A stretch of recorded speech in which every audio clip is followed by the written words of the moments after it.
நிறைவேறும். அப்ப எந்த அளவுக்கு நீங்க கரண்ட் கொடுக்குறீங்களோ அந்த அளவுக்கு உண்டான பணிகளை அது செய்யும். ரத்தமும் அதே மாதிரி தான். நம்ம உடம்புல ரத்தம் எல்லா பகுதியிலும் நல்லா கரெக்டா போச்சுன்னு சொன்னா கண்ணு கரெக்டா வேலை செய்யும், மூளை கரெக்டா வேலை செய்யும், கை கால்கள் கரெக்டா வேலை செய்யும், எல்லா உடம்புடைய பகுதிகளும் கரெக்டா வேலை செய்யும். 2 லிட்டர் 3 லிட்டர் வெளில போயிடுச்சுன்னு வைங்க, அவ்வளவுதான். எல்லாம் செயல் இழந்து வெறும் துடிப்பு மட்டும் அந்த இதயம் மட்டும் துடிச்சுக்கிட்டு இருக்கும். எல்லாம் போயிட்டு இருக்கும். இதயம் துடிக்கிறாங்க, தன்னாலே உற்பத்தி ஆகும், தன்னாலே வரும்னு சொன்னா எப்படி வரும்? தன்னாலே எப்படி வந்துடும்? அவனுக்கு வரக்கூடிய நிலை இல்லையே, நமக்கு வரும். நம்ம ஒரு ரத்தம் கொடுத்தோம்னு சொன்னா நமக்கு மற்றபடி பிரச்சனைகள்லாம் இல்லை. நமக்கு 2 நாள் 3 நாள் ஆனப்பறம் அப்படியே உற்பத்தி ஆகிடும். உற்பத்தி ஆகக்கூடிய நிலை இருக்குது. அவனுக்கு உற்பத்தி ஆகக்குள்ள அவன் இல்லையே, கண்டிஷனே மோசமா இருக்குது. அப்ப அவனுக்கு ரத்தத்தை கொடுக்குறான். கொடுக்கும்போது முழுசா தேவைப்பட்டா முழுசா கொடுக்குறான். அப்படி இல்லைன்னு சொன்னா ரத்தம் கொடுக்கறதுல ரத்தத்துல வெறும் ரத்தத்தை மட்டும் கொடுக்கறது இல்லை, ரத்தத்துல ஏராளமான வகைகளை பிரிக்கிறான். ரத்தத்துல என்ன செய்யறான்? பிளேட்லைட்னு ஒண்ணு இருக்குது. ரத்தம் உறையுது. நீ பிளேடை வச்சு நம்ம பிளேடை வச்சு அறுத்துட்டோம்னு வைங்க, ரத்தம் வந்துகிட்டே இருக்குன்னா அதுக்கு என்ன அர்த்தம்? நம்மகிட்ட பிளேட்லைட்னுடைய கவுண்டும் கம்மியா இருக்குன்னு அர்த்தம். நீங்க ஊசி வச்சு குத்துனா கவுண்டா சரியாயிராது. ஊசி வச்சு குத்துறாங்க, நீடில் வச்சு குத்துன உடனே பிளேட்லைட்லாம் சரியாயிருமா? சரியாகாது. அப்போ பிளேட்லைட்னுடைய கவுண்டவுன் கம்மியா இருந்துச்சுன்னா அது 1.5 லட்சம் கிட்ட இருக்கணும்.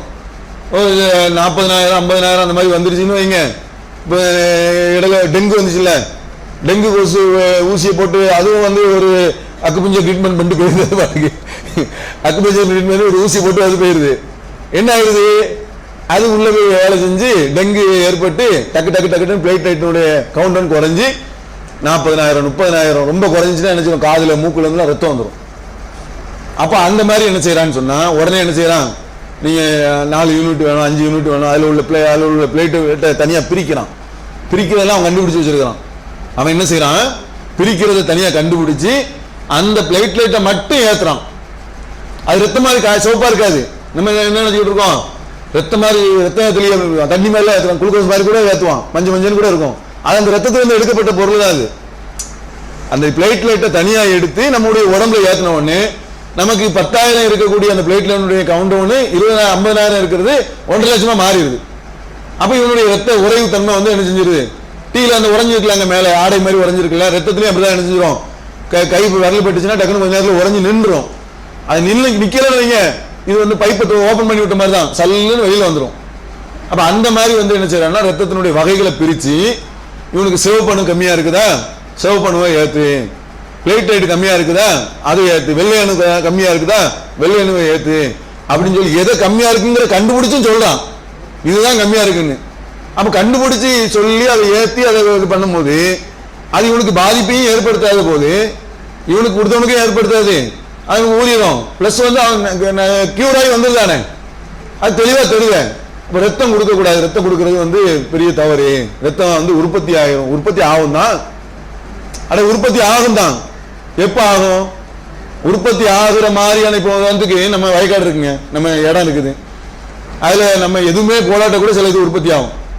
நெல் அங்கங்கே 4 நெல் முளைச்சு நிற்கும், இதான் இருக்கும். அதே நேரத்தில் நெல் மணிகளை அள்ளி கொண்டு போய் போட்டோம்னா உற்பத்தி ஆகும்.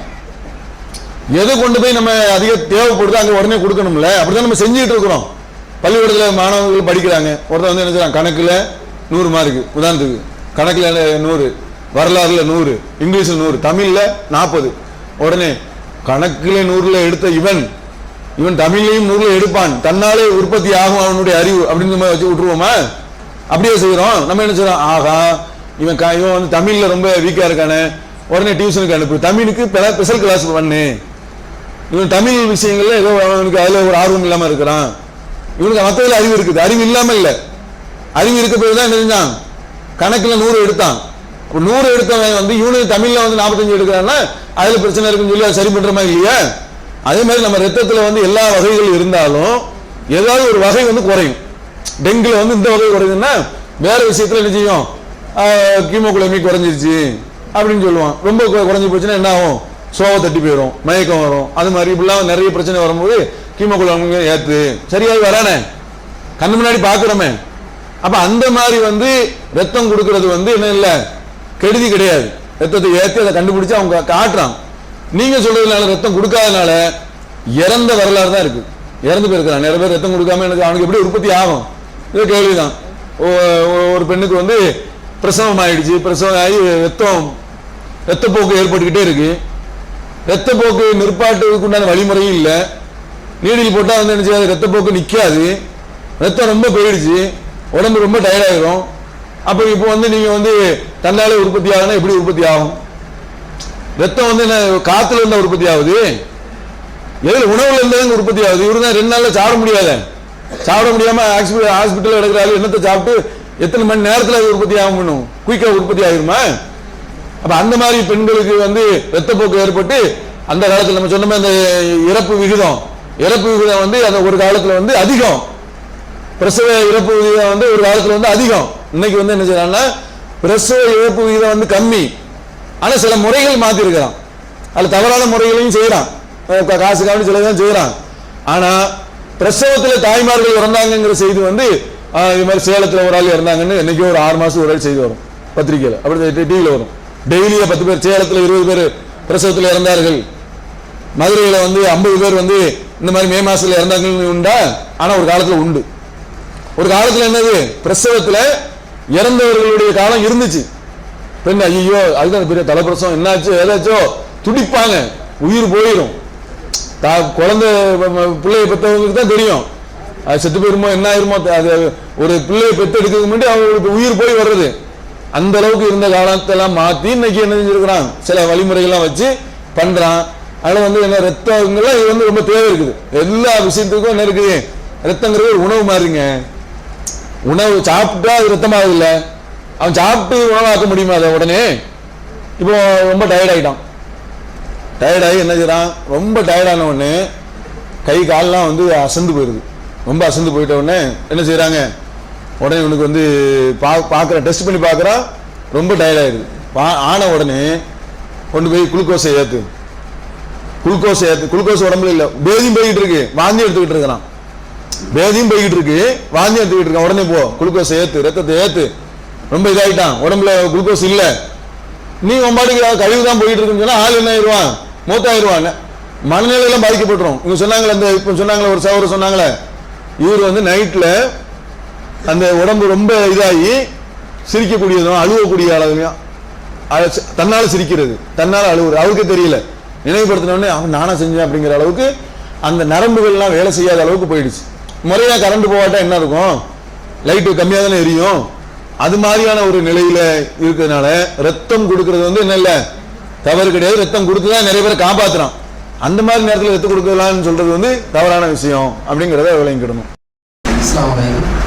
இந்த சளிக்கு மருந்து சாப்பிட்றோம், என்ன சொல்றாங்க, அது மருந்து சாப்பிட்ற மருந்து அந்த சளியை வந்து உள்ள தங்க வச்சிருது. தங்க வைக்கிறனால நமக்கு வந்து உடம்பு செய்யறது வரும். அந்த சளிக்கு இந்த மாத்திரை சாப்பிட்றது நேரம் அது கிட்னிக்கு போய் கிட்னி பாதிப்பு ஏற்படுது. ஏன்னா அது கழிவுகள் வந்து கிட்னியில் தங்கிடும், அது வந்து கிட்னியில் பாதிப்பு ஏற்படுத்துது அப்படின்னு சொல்றாங்க. அது வந்து அது அவங்க வந்து என்னன்னா சளிக்கு, ஜுரத்துக்கு, இந்த மாதிரி சில விஷயங்களுக்கு வந்து என்ன சொல்லுவாங்கன்னா, மாத்திரை போடாதீங்க, சளி போட்டீங்கன்னா அது வந்து என்ன செய்யும், உடம்புல தங்க வச்சுக்கிடும், உடம்புல தங்க வச்சு என்ன செஞ்சிடும், அது கிட்னில போய் பாதிப்பு ஏற்படுத்தும் அப்படிங்கிறாங்க. உண்மை வந்து எப்படின்னு சொன்னா, சளிக்கு மாத்திரை சாப்பிட்டா அது வந்து மலம் வழியா வந்துடும். சளிக்கு மாத்திரை சாப்பிட்டா அது வெளியேற்றப்பட்டுரும், உடம்புல இருந்து வெளியேற்றப்பட்டுரும். இது வந்து என்னன்னா கிட்னில போய் பாதிப்பு ஏற்படுத்தும், உள்ள நடக்காதெல்லாம் சொல்லுவாங்க. உள்ள போய் இவங்க போய் ஆராய்ச்சி ஆய்வு பண்ணி, எந்த ஆய்வுல போய் பண்ணீங்க, ஆய்வு பண்றதா இருந்தா நீங்க அளவுக்கு தான் போய் ஆகணும். ஆய்வு பண்றதா இருந்தா ஆய்வு எங்க போய் பண்ணணும், அலோபதியில போய் தான் அவன் தான் அந்த ஆய்வுக்குள்ள டெஸ்ட் எல்லாம் வச்சிருக்கிறான். நீங்க உள்ள தங்கி இருக்குதுங்கிறது எதை சொல்றீங்க, நல்லா தெரியுது, மாத்திரை போடுறோம், நமக்கு சளி வந்திருக்குது, நானும் மாத்திரை போட்டிருக்கேன், உங்களுக்கு சளி வந்திருக்கும், நீங்களும் மாத்திரை போட்டிருப்பீங்க. இப்ப அந்த சளி எங்க இருக்கு, உள்ள இருக்குதா? மாத்திரை போடுவதனால் சில எஃபெக்டுகள் வரதான் செய்யும், சைடு எஃபெக்டுகள் என்ன செய்யும், வரதான் செய்யும். அதுல ஒண்ணு விளங்கிடணும், அடிப்படையான ஒரு விஷயம் என்னன்னு சொன்னா, எல்லா விஷயத்துக்குமே டோட்டல் எல்லா விஷயத்துக்கும் மாத்திரை போடுறது சம்பந்தமா விளங்குறது என்னன்னு சொன்னா, அதாவது எஃபெக்ட், சில சைடு எஃபெக்ட் வருமானா வரதான் செய்யும். சைடு எஃபெக்ட் வர்றதுனால நம்ம மாத்திரையே நான் போட மாட்டேன் அப்படின்னு சொல்றது ஒரு அறிவான வாதம் கிடையாது, சரியான பொருள் கிடையாது. இப்ப மாத்திரை போட்டு நமக்கு வந்து என்ன செஞ்சிருது, இப்போ நீங்க ஒரு வந்து ட்ரெயின் ஓட்டிக்கிட்டு இருக்கீங்க, தலைவலி தாங்க முடியல, நீங்க வந்து ட்ரெயினோ பிளைட்டோ ஓட்டுறீங்க, உதாரணத்துக்கு எப்படி விளங்க எல்லாத்துக்கும் தானே உங்களுடைய ட்ரீட்மெண்ட் எல்லாத்துக்கும் தானே போய் சென்றடையணும். நல்ல கார் பஸ் ஓட்டிட்டு இருக்கீங்க, 100 பேஷண்ட்டை வச்சுட்டு நைட்டில் போயிட்டு இருக்கீங்க, தலைவலி தாங்க முடியல, ஒரு தலைவலி மாத்திரை எடுத்து போடுறீங்க, தலைவலி சரியாயிருது, வண்டி ஓட்டிட்டு போய் காலையில் போய் ஆளை இறக்கி விட்டுருக்கீங்க, தலைவலி சரியா ஆகலை. நீங்க சொல்ற மாதிரி அந்த நேரத்தில் எந்த ஊசி போய் எந்த டாக்டர் போய் பார்க்கறது, ஊசியை கையில வச்சுட்டு போகணுமான்னு தெரியல, சரி மாத்திரையே போடலை, தலைவலி தாங்கலைன்னா என்ன ஆகும், மைண்ட் டைவெர்ட் ஆகும், சிந்தனை டைவெர்ட் ஆகி நேராக கொண்டு போய் என்ன செய்வான், எங்கேயா கொண்டு போய் விட்டு அடிச்சு இருக்கிற 50 பேரையும் கொண்டு போய் காலி பண்ணிட்டு டாடா கண்டு போய் போறதுக்கா. அப்போ இந்த மாத்திரை போடுறது வந்து என்ன செய்யுதுன்னா உடனடி ஒரு நிவாரணத்தை நமக்கு ஏற்படுத்துது.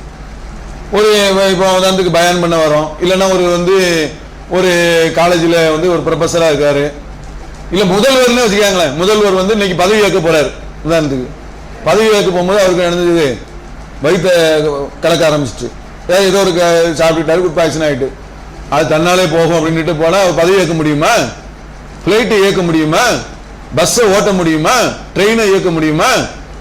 முதல்வர் மற்ற சட்டசபையில் 4 பேருக்கு 4 விதமாக வந்துச்சுன்னா எல்லாரும் எஞ்சி ஓடுற வேண்டியதான், சட்டசபையில் யாருமே இருக்க மாட்டாங்க, என்னங்க எனக்கு உடம்பு சரியில்லை நான் வரேன், 10 நாள் லீவு, 20 நாள் லீவு, அது சாத்தியப்படுமா? இந்த காலத்தினுடைய நடைமுறையில மனுஷன் என்ன செஞ்சிட்டு இருக்கிறான், வேகமாக போகக்கூடிய சூழல்ல இருக்கிறான், அப்படிதான் போயிட்டு இருக்கிறான், அது மறுக்கலாம் முடியாது. அப்படி இருக்கும்போது மாத்திரை போட்டா சில எஃபெக்டுகள் சைடு எஃபெக்டுகள் வரும். நீங்க சொல்றது எஃபெக்டே இருக்காது, இவங்க சொல்லக்கூடிய மாத்திரை அதை போடுங்க இதை போடுங்கன்னு சில யுனானியில் அதை கொடுங்க இதை கொடுங்க, அந்த இதுல இதை கொடுங்க, சித்தால இதை சாப்பிடுங்கன்னு சொன்னா அது என்னங்க சாப்பிட்டேன் 10 சாப்பிட்டேன் ஒரு எஃபெக்ட் இல்லைங்க, நீ 10 இல்லை 50 சாப்பிட்டாலும் செய்யாது, எஃபெக்டே இருக்காது, சைடு எஃபெக்ட் இல்லை, எஃபெக்ட் கூட இருக்காது. அதனால சில இது குணமும் ஆகும், நம்ம அதுக்கு வேண்டி அது மொத்தமாக புறக்கணிக்கணும்னு நம்ம சொல்லலை. நம்ம என்ன விளங்கிக்கிறோம்னு சொன்னா அவசரத்துக்கு இதை எடுத்துக்காங்க, ரொம்ப முக்கியமான இது தவிர ஒன்றும் பிரச்சனை இல்லை, சில விஷயமா இருக்குதா ஒன்றும் பிரச்சனை இல்லை, அதை எடுத்துக்கிடுவோம். அது அந்த மாதிரி நம்ம சூழ்நிலையை கருத்துல வச்சு ஒரு விஷயத்தை முற்றிலுமாக ஹராம்னு சொல்றாங்களே, அலோபதினாலே ஹராமு, பயன்படுத்தக்கூடாது, மாத்திரையே சாப்பிடக்கூடாது அப்படின்னு சொன்னா நடைமுறை வாழ்க்கையில என்ன செய்ய முடியாது. பயான் நீங்க தகஜ தொழுவை வைக்க முடியுமா? ஜும்மா தான் தொழு வைக்க முடியும், ஜும்மாவில் கலந்துக்கிட முடியுமா? நம்ம ஜும்மாவில் கூட கலந்துக்கிட முடியாது, திடீர்னு உடம்பு இல்லாமல் எஞ்சி போயிட வேண்டியதான். அப்ப ஜும்மா நடைமுறை வாழ்க்கைக்கு அது சாத்தியப்படக்கூடிய மருத்துவமே கிடையாது. நீங்க சில இதை நம்ம என்ன செய்யணும், பயன்படுத்தி தான் ஆகணும். சைடு எஃபெக்ட் சின்ன அளவில் இருக்குதான் செய்யும். அது ஜுரம் தன்னால குணமாகும். ஜுரத்துல செத்தவன் எவ்வளவு பேர் இருக்கான். ஒரு காலத்துல ஜுரத்துல அந்த ஜுரம் வைரஸ் ஜுரம் அது பயங்கரமான ஜுரத்துல செத்தவர்கள் அதிகம். இன்னைக்கு என்ன செய்யறான்னா ஜுரத்தை பிரிக்கிறான், வைரஸ் ஜுரம், டெங்கு ஜுரம், மலேரியா ஜுரம், அந்த ஜுரம் சொல்லி பிரிச்சுட்டான். இன்னைக்கு பிரிச்சு அறியக்கூடிய அளவுக்கு உண்டான கருவிகளை வச்சிருக்கிறான். அன்னைக்கு உள்ளவன நம்ம தப்பு சொல்ல முடியாது, ஏன்னா அவன் அந்த கருவிலாம் கிடையாது. இன்னைக்கு வச்சிருக்கான்னா நீ வைரஸ் ஜுரத்துக்கு நீ வீட்டுல 10 நாள் கிடையாது, சரியாயிருமா? சரியாகாது. எந்த ஜுரத்துக்கு சரியாகும்? நார்மலாக சில நேரத்தில் உடம்புல லைட்டா ஜுரம் வந்துட்டு போமே, அதுதான் சரியாகும். அதையும் டாக்டர் பார்த்து சொல்லுவாங்க, சாதாரண ஜுரம் தாங்க, இந்த மாத்திரை போடுங்க, இல்ல இத்தனை மில்லி போடுங்க, பாதி உடைச்சு போடுங்க சொல்றானா இல்லையா?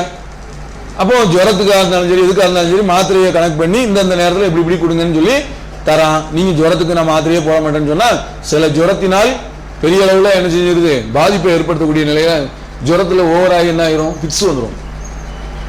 பிக்ஸ் வந்தா என்ன ஆகும், நரம்பு தளர்ச்சி ஏற்பட்டுரும்.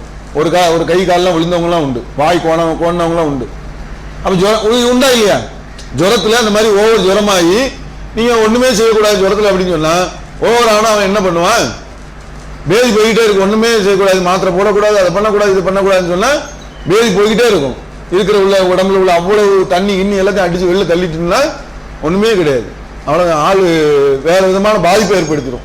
இப்ப அந்த மாதிரி மாத்திரை போடுறது சின்ன அளவுல பாதிப்பை ஏற்படுத்தினாலும் நன்மைகள் மற்ற விஷயத்துல இருக்கிறதுனால அதை நம்ம பயன்படுத்துறது இல்லை, தப்பு இல்லை. வீட்டில் பிள்ளைகளுக்கு உடம்பு சரியில்லாமல் இருந்துச்சு, ஹாஸ்பிட்டலில் படிச்சுருக்காங்க. கூப்பிட்டு இந்த மாதிரி துணி சிகிச்சை பண்ணியிருக்கா.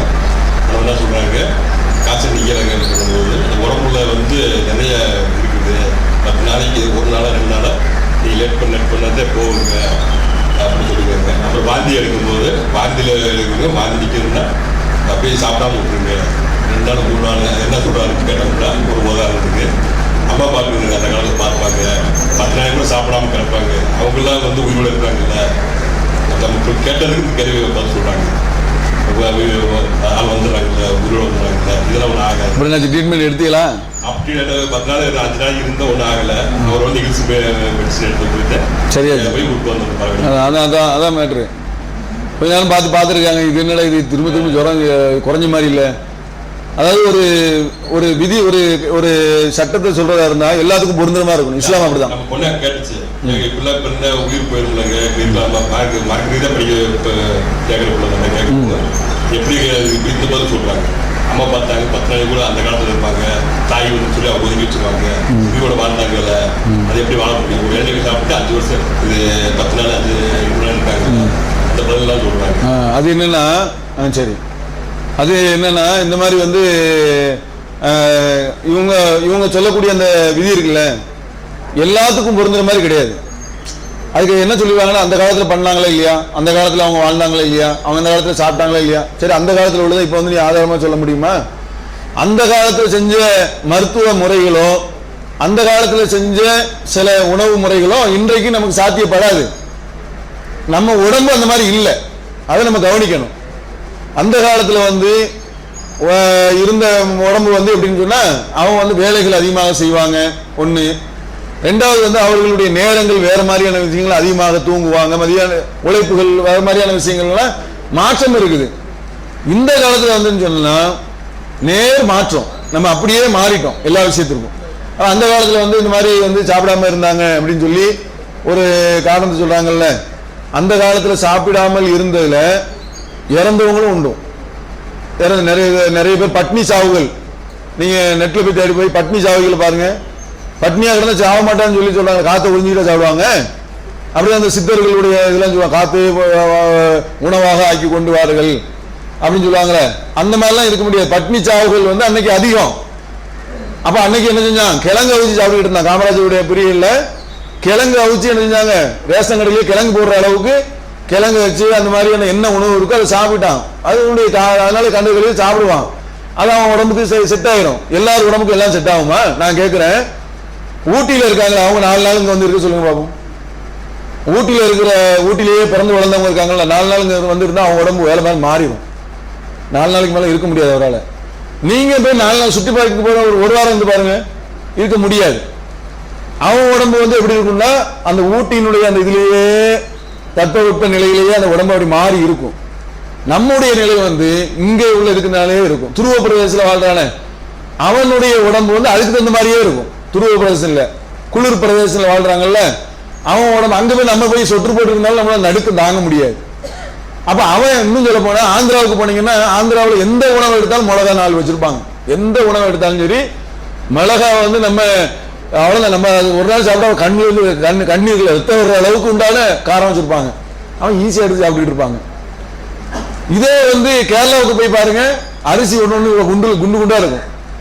அவங்களுக்கு நம்ம அரிசி, இந்த பொடி அரிசி கொடுத்து பாருங்க, என்ன இது அரிசியா இது அப்படின்னு அவங்க எங்க அந்த நம்ம அரிசி எங்க அப்படின்னு சொல்லி செங்கல்பட்டு அரிசி அதுன்னு சொல்லுவாங்க, அதை கொண்டா அப்படின்னு சொல்லிட்டு அதை சாப்பிடுவாங்க.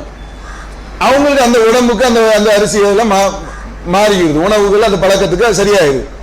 அப்ப அந்த மாதிரி வந்து அந்த காலத்துல வாழ்ந்த எல்லாரும் ஒரே மாதிரி உணவு சாப்பிட்டுருக்க மாட்டாங்க. ஒவ்வொருத்தரும் அவங்களுடைய சூழ்நிலைக்கு தான் சாப்பிட்டுப்பாங்க. அவங்க உடம்பு அதை ஒத்துக்கிட்டு இருக்கும். நமக்கு அது சரியா வருமா, அதான் கேள்வி. நம்ம அதை சரியா அது மாதிரி ஃபாலோ பண்ணா நம்ம உடம்பு ஒத்துக்கிடுமா? அப்படி ஒத்துக்கிடுதா? ஒத்துக்கிடாது.